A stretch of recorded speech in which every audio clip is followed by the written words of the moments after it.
You know, when you see a couple and they seem like so connected, like they share everything, their home, their routine, years and years of memories, Mm. you just assume like they must have this super strong, unbreakable bond, right? But what if that closeness is all kind of fake?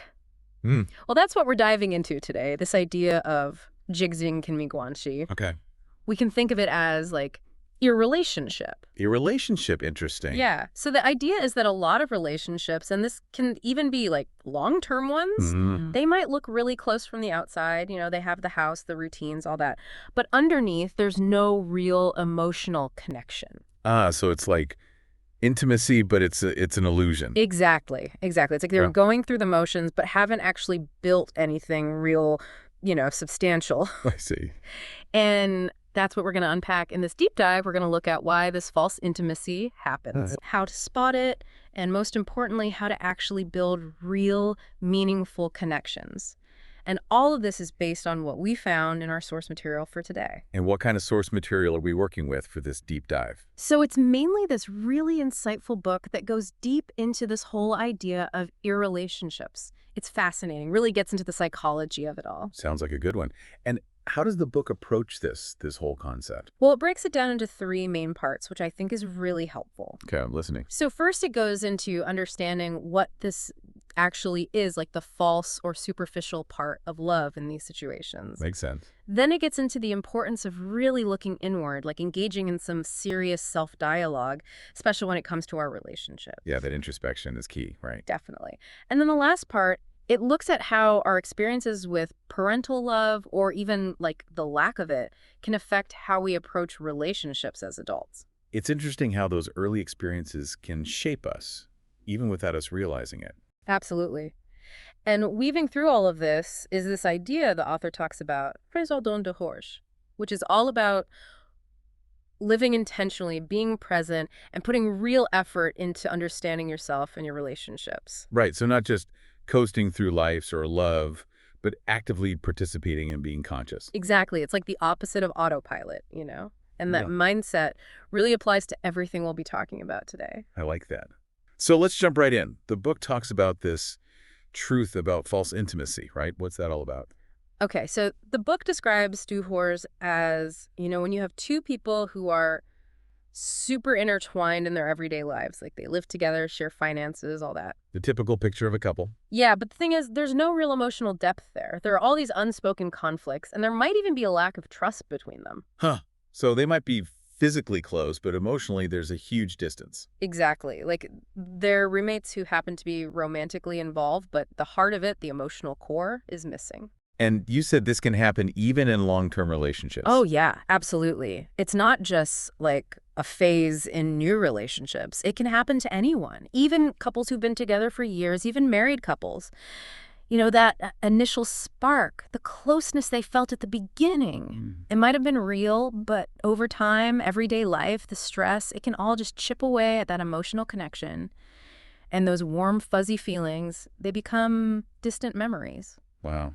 It's almost like their relationship has become, I don't know, more obligation than actual love and connection. Right, right. And then they're just going through the motions, doing what they think they should be doing, but not actually nurturing that deeper connection. It's almost like we get caught up in these ideas of what a relationship should look like, right? Totally. We have this picture in our minds, romantic dinners, big gestures, anniversaries, and we think, okay, if we do all this, then we'll have that perfect, loving relationship. Yeah, like checking off boxes on some kind of relationship to-do list. Exactly. But the book makes this really important point. Just going through those motions, that doesn't automatically mean you're building real intimacy. It's not about the fancy dinner or the expensive gifts. It's about the quality of the connection itself. It's about what's happening beneath the surface, the emotional foundation of the relationship. Yes, exactly. And sadly, we don't really learn how to build that kind of intimacy, not in school, not even always from our families. So we end up mimicking those surface level things, hoping that genuine connection will just appear magically. It's like we're missing the instruction manual for building real intimacy. Right, and that's how true love can get mixed with this falseness. Yeah, exactly. Exactly. So the book talks about these common threads you see in couples stuck in Tupasol, and one of the biggest ones is this lack of self-understanding. Like, they don't really know what they want in a relationship deep down. Yeah. They might be in a relationship, but they haven't really thought about why. They don't know what they're hoping to get out of it emotionally. If you ask them to describe their ideal partnership, they just draw a blank. Oh, that's interesting. So it's like they're just going with the flow, doing what society expects, maybe getting married because it's time. Yeah, it's like they've outsourced their relationship decisions to external pressures. They haven't stopped to ask themselves, what do I really need and want from this? And I bet this often comes with, like, not truly understanding their partner either, right? Oh, absolutely. They might live together, know each other's routines, but they haven't truly explored their partner's views on some really fundamental stuff. Like what? Like how they handle emotions, their views on intimacy and sex, their attitude towards money, Right. how they see raising kids, even their core values. Right. All those big picture things that can really make or break a relationship in the long run. Exactly. They might drift into marriage without ever having those crucial conversations. And then when challenges come up, they're shocked to find out they have huge differences. Oof. That sounds like a recipe for disaster. It can be. And then, on top of all of this, you have the individual baggage each person brings into the relationship. Their own issues from their past, their upbringing. Their psychological baggage. Yeah, and these things can really affect how they communicate, how they build trust, how they handle conflict. And as time goes by, the initial excitement fades and these underlying issues become more and more obvious. I see. And it creates even more distance between them. Wow. So it's like this combination of not knowing yourself, not really knowing your partner, and then throwing in all this unresolved baggage. Yes, and all of that leads to this feeling of stagnation in the relationship. Ideally, a relationship should grow and change over time, right? Right. But with Hiti, couples start tiptoeing around anything important or sensitive. They're so afraid of conflict that they just avoid it. And that makes sense on the surface, right? Less conflict, less stress. Yeah, but by avoiding these conversations, they actually prevent themselves from developing a deeper understanding and trust. Their connection becomes more about habit, obligation, responsibility, rather than actual love and closeness. It's like they're stuck on the surface, never really diving into the depths of what could be a truly intimate relationship. So what can people do? How do we move from this superficial connection to something real? Well, according to the book, it all comes down to communication, like really effective communication. You need to be able to have rational discussions, be honest about your feelings, and express yourself authentically. So it's not about avoiding disagreements altogether. Right, because let's be real, disagreements happen in every relationship. It's more about changing how you handle those disagreements. That makes sense. It's like learning to fight fair. Yeah, exactly. And it's not just about the surface stuff, who did what, who said what. It's about looking at the roles you play in the relationship, the expectations you have of each other, and how you make each other feel. When you talk to your partner, are you truly listening to understand them, not just waiting for your turn to speak? It's about really hearing what they're saying. And not just the words, but also like the emotions behind them. Exactly. And are you expressing yourself clearly, too, letting them know not only what you think, but also how you feel? It sounds like a lot of work. It is. It takes effort, but the payoff is huge. Now, sometimes things get too tough to handle on your own. Oh, yeah, for sure. And in those cases, the book really recommends seeking professional help, specifically couples counseling. That's interesting. Yeah, and they don't frame it as like a failure or anything. It's more like you're investing in your relationship. A few sessions with a therapist can often resolve issues that you've been struggling with for ages. And probably save a lot of heartache down the road. Yeah. Exactly. It's like taking your car to a mechanic for a tune-up before it breaks down. Preventative maintenance for your relationship. I like that analogy. Yeah. But what about couples who are just like fundamentally incompatible? Can therapy really fix that? Oh, that's a good point. And the book addresses that too. They make a distinction between Junsu and relationships that are just incompatible. So how do you tell the difference? So Sherkyol is when there are these emotional blind spots, these things that haven't been addressed, and that's what's preventing real intimacy from developing. Okay. Incompatibility is when you've actually explored all that, you know each other deeply, but there are still these core differences that you can't get past. Right. And actually, sometimes people avoid real intimacy because subconsciously they're afraid of discovering that they're actually incompatible. Wow, that's deep. It is. It is. So basically, breaking free from this fake closeness, it takes honesty and courage. You have to confront those deeper issues, even if it's uncomfortable. And how do you start doing that? Well, one tool the book talks about is this idea of Kinjin honesty. It's like being honest in the moment, right here, right now. Yes, sir. So instead of talking about external events or the past, you share your immediate feelings and observations. You go deeper than just surface level conversations. Can you give me an example? Yeah, so the author talks about this client they had in therapy. The client would always tell these long, rambling stories that didn't seem related to anything. Oh, I've known people like that. Right.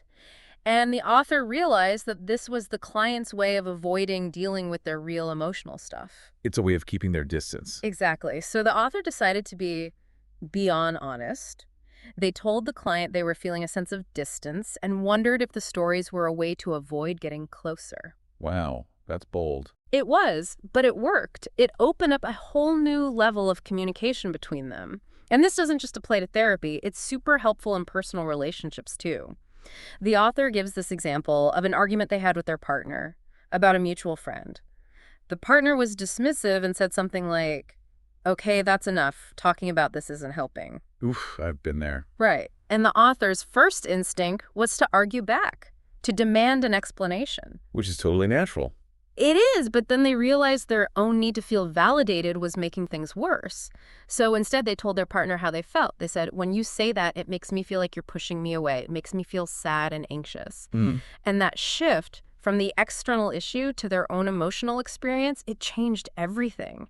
They were able to understand that both of their reactions were actually coming from a desire to protect their relationship. That's amazing. So it's like by being honest about their feelings in the moment, they were able to connect on a deeper level and avoid this big blow-up fight. Exactly, exactly. It's about focusing on the emotional current beneath the surface, not just the waves on top. That's a really helpful way to think about it. And building on that, the book talks about creating this atmosphere of uho wabutan. What does that mean? It basically means creating a space where nothing is off limits. Like you can talk about anything. That sounds ideal, but also kind of scary. It can be, but it's all about building that trust and safety. You know, criticism and defensiveness, those are like intimacy killers. They make people hold back, even in supposedly close relationships. Because they're afraid of being judged or rejected or their feelings being dismissed? Exactly. So the book suggests using phrases like, "I know this might be hard to talk about, but I really want to understand you. And I promise to listen without judgment." That's powerful. It is. And you know, sometimes we get caught up in wanting to be right or being the dominant one in a conversation, but that doesn't equal intimacy. True intimacy is when your partner feels safe enough to open up completely. It's about prioritizing the relationship over winning an argument. Yes. The book compares this to the therapeutic alliance in counseling. That's interesting. Yeah. So in therapy, the relationship between the therapist and the client is super important. It's the foundation for everything else. Right, because without trust and a sense of safety, the client won't open up. Exactly. And the same goes for any relationship. The health of the relationship should always come first, even before your own need to be right. So how can we do that? How do we make sure we're putting the relationship first, especially in the heat of an argument? The book has this really helpful tip, a question to ask yourself before you say anything. Will this help our relationship? Wow, that's simple but so powerful. I know, right? It's a quick check-in that can stop a lot of unnecessary arguments and hurtful words. It helps you focus on what truly matters, which is the well-being of your connection. It's like taking a pause before reacting. Exactly.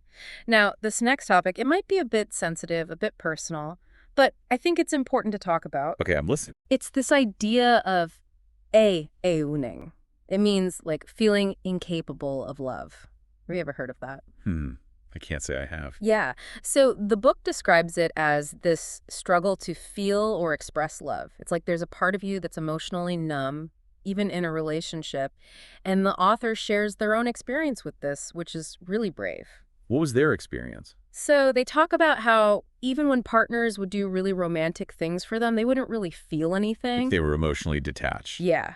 Any outward expression of happiness or love, it felt forced, inauthentic. Like they were just playing a role. Right. And it led to feeling exhausted, impatient, like they were just going through the motions of a relationship, but not really in it emotionally. So what happened? How did they realize this was happening? Well, they had this girlfriend who pointed it out to them. She said they were emotionally distant, cold even, and that was a wake-up call. It takes a lot of courage to say that to someone. It does, it does. But that feedback led to a lot of soul searching for the author. And they had this moment during an argument with this same girlfriend where they had this sudden realization, like a light bulb went off. I didn't move. Exactly. And they realized that they had built this wall, this chang inside themselves, this emotional barrier that was blocking them from connecting with others. And where did this wall come from? Well, they realized it came from their childhood.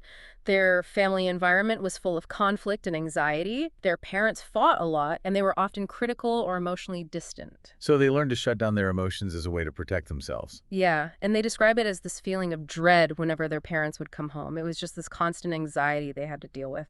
So they built this wall to survive emotionally. That makes sense. Ah. But of course, this wall that protected them as a child is now holding them back as an adult. Exactly. They were able to understand that they weren't intentionally hurting their partners. It was this unconscious defense mechanism they had developed. It's amazing how our childhood experiences can have such a lasting impact on us. It really is. And this realization brought up a lot of anger and regret for the author. All those missed opportunities for connection, all the happiness they couldn't fully experience. And it even led to some unhealthy coping mechanisms, like using gaming and alcohol to escape those feelings. It sounds like they were really struggling. They were, but then they had this other realization, and this one was really powerful. They asked themselves, if I hadn't built this wall, would I have even survived until now? Wow, that's a huge shift in perspective. It was. And in that moment, they were able to have compassion for themselves. They realized that this wall, even with all its negative consequences, had helped them get through a really difficult childhood. So it served its purpose, but now it's time to let go of it. Yeah. And this understanding led to this huge release of emotion for them, like years of pent-up feelings finally pouring out. So many people hold on to these walls unaware of the impact they have on their lives. It's true. And this experience taught the author something really important. They realized that by suppressing negative emotions as a child, they had also blocked their ability to feel positive emotions fully. It's like you can't selectively numb your emotions. Exactly. So this wall, once essential, was now preventing them from experiencing love, from feeling joy, from being moved by beauty. It was time to start dismantling it. And how do they do that? Well, they didn't try to tear it down all at once. That felt too scary, too vulnerable. It's like suddenly being exposed after hiding for so long. Yeah. So instead, they started viewing this wall differently. They saw it as a friend, a Fuki de Pengyu, who had helped them through a lot. Like a loyal protector. Exactly. And they realized that they didn't have to get rid of it completely. In tough times, it could still offer some protection. But in moments where they wanted to experience love, to connect with someone, they learned to gently tell this wall, it's okay, let me out now, I can handle this. That's beautiful. It's like learning to work with your past instead of being controlled by it. It is. It's about acknowledging the role it played and then consciously choosing to move forward. And speaking of moving forward, the book talks about this idea of wu daijiao me aching. Which means? No cost, no love. Basically, it's saying that true love requires effort, sacrifice. You have to be willing to put in the work. Yeah. So it's not all sunshine and rainbows? Nope, definitely not. And the author suggested that a lot of our relationship problems come from wanting effortless love. Like we want to find the perfect person and then everything will be easy. That fairy tale romance. Yeah. Yeah. But the reality is that kind of love doesn't exist. We tend to blame external factors for being single or having relationship problems, like we haven't met the right person or everyone's just playing games. But the truth is, love is pretty fair. If other people are finding love in the same city, same environment, then it's not just about external factors, it's about what you're willing to invest emotionally. What you're willing to put on the line. Exactly. And the book talks about some specific daiji prices you might have to pay for love. Okay, I'm intrigued. What are some of them? Well, the first one is the cost of being single. All that time you spend alone before finding a partner, that's part of the investment. And the question is, are you using that time to grow, to learn, to become a better version of yourself? Or are you just waiting for someone to come along and fix you? That's deep. It is. Love shouldn't be about two broken people trying to fix each other. It should be about two whole individuals coming together to share their lives. I like that. And then there's the price of, oh my cool, loving the wrong person or making mistakes in relationships. No relationship is perfect from the start. And being too afraid of making the wrong choice can keep you from gaining valuable experience. So it's better to have loved and lost than to have never loved at all. In a way, yes. You learn what you don't want, which helps you figure out what you do want. That makes sense. And then there's the pain of breaking up. It's a price a lot of us have to pay at some point. And being too scared of that pain, of starting over, can keep you trapped in a relationship that's not right for you. I see. Another cost is stepping outside your comfort zone. Overcoming shyness, allowing yourself to be vulnerable, facing your fears of rejection. Taking those risks. Yes. And then there's Tixingzig, self-improvement. This is an ongoing cost of love. If you want a partner who's emotionally intelligent, kind, funny, thoughtful, then you need to ask yourself, are you working on those qualities in yourself? You can't expect to attract what you don't possess yourself. Right. Attraction comes from the combined qualities of both people. And if you're stagnant, if you're not growing, then there's not much to be attracted to. That's really insightful. So now we understand that expressing our emotions is important for intimacy.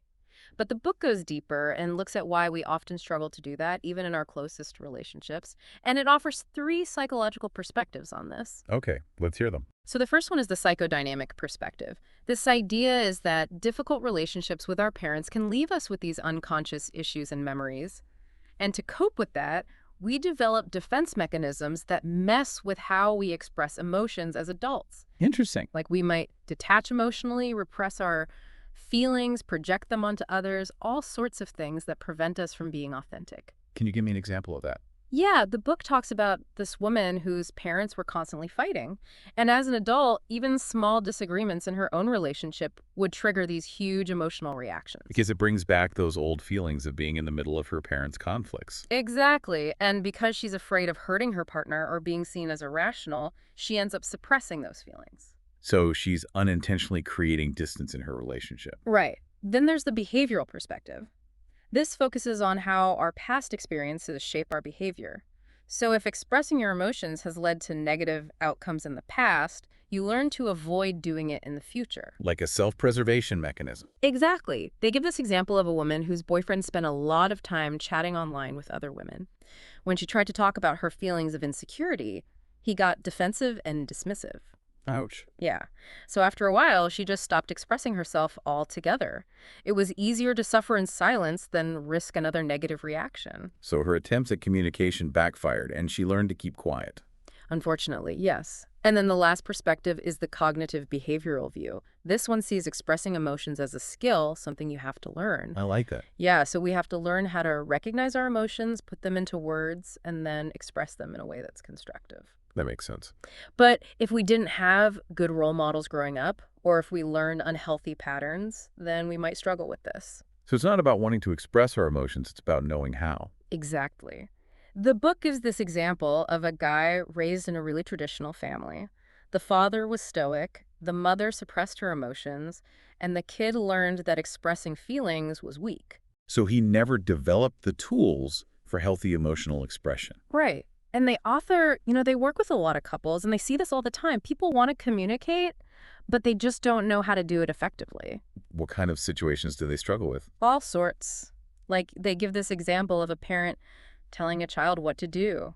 Even if the parent's reasoning is sound, the child might feel resentment or frustration, but not know how to express it in a healthy way. And that happens in adult relationships too, right? All the time. And the author even suggests specific phrases people can use. Like, the child could say, "Dad, what you're saying makes sense, but the way you're saying it makes me feel disrespected." Oh, that's good.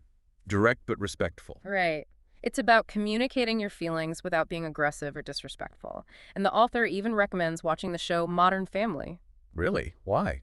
Because the characters are always expressing their feelings across different generations and personalities. It's a good example of healthy communication, even in complicated family dynamics. That's a unique suggestion. I might check that out. You should. It's surprisingly insightful. Now, another reason why we struggle to express our emotions is because the relationship itself might be lacking. How so? Well, if there's not a lot of trust or understanding between partners, it's harder to be vulnerable. You might be afraid of how your partner will react or whether they'll judge you. So the foundation of the relationship needs to be strong for open communication to happen. Exactly. And without that foundation, people resort to these indirect ways of expressing themselves, like nagging or being uzuch, which Yeah. is kind of like creating drama to get attention or test your partner's loyalty. It's like they're trying to communicate their needs in a roundabout way. Yeah, but it often backfires. It just leads to more misunderstanding and frustration. So what's the takeaway here? Basically, expressing emotions is a skill, and like any skill, you can learn it. Surround yourself with people who communicate well and practice expressing yourself authentically in your relationships. Remember, close relationships should be safe spaces for you to be emotionally open. I love that. A safe haven for emotional expression. Right. And finally, the book also talks about how society often prioritizes logic over emotions, which contributes to this whole issue. Yeah, it's like we're taught to be rational to keep our emotions in check. Exactly. But the book argues that emotional awareness is crucial, especially in relationships. Emotions aren't something to be dismissed, they're a fundamental part of who we are. And of how we connect with each other. Yes. So instead of focusing on solving problems all the time, sometimes we need to just be there for our partner emotionally. Listen to them, validate their feelings, offer support. It's about being present with their emotions, not just trying to fix everything. Exactly. And that brings us to the next section of the book, which is all about navigating the path to intimacy. Okay, right. So it starts with this really powerful statement. There are no winners or losers in love. That's interesting. Yeah. The book says that the real loss is experienced by those who avoid love altogether because they're too afraid of getting hurt. So it's about being willing to take the risk, even if it means getting your heart broken. Exactly. And the author shares a story about being rejected by someone they really liked. And while it was painful, it ultimately helped them grow and learn how to treat others better. It's like those experiences, even the negative ones, can teach us valuable lessons. They can. And the author defines true love as this. It's when you've experienced enough relationships to know you can be happy on your own, and then suddenly, unexpectedly, you fall deeply in love with someone. So it's about being whole and complete on your own before you can truly share yourself with someone else. Yes. And that brings us to the age-old question. Is experiencing that initial flutter of the heart enough to start a relationship? What does the book say about that? Well, it makes this really important distinction between avant-garde, which is raw emotion, like that initial spark, and ogwangsi, which is the actual relationship, the way you are together. So attraction is just the starting point. Right. To build something that lasts, you need more than just butterflies. You need compatibility. And not just on a surface level. Like what kind of compatibility are we talking about? Compatibility in your lifestyles, your daily habits, how you handle conflict, your overall attitude towards life, your career goals, even your levels of comfort with intimacy. Wow, that's a lot to consider. It is. It's not enough to just like the same movies or have a few shared hobbies. You need to really get to know the person, their family, their history, their values. You need to see if your lives can truly fit together. So it's about taking the time to really dig deep and understand each other. Yes, and the book offers this really comforting thought. Ideal love doesn't start with perfection. It starts with a willingness to grow and adapt. Both individuals and the relationship itself will change over time. So it's not about finding the perfect partner. Right. It's about finding someone you can evolve with, someone who supports your growth and challenges you to be better. True love should be a source of strength and resilience when things get tough. So it's a journey, not a destination. Exactly. So how do we cultivate this ideal love? The book offers some practical advice. Okay, I'm all ears. First, it's important to understand that disagreements don't always mean you're incompatible. They can be opportunities for growth if you handle them right. Right, it's how you fight, not if you fight. Yes, and don't avoid conflicts. See them as a sign that something needs to be addressed. Don't sweep things under the rug. Exactly. Got it. Talk about your hopes and dreams, your personal growth during calm,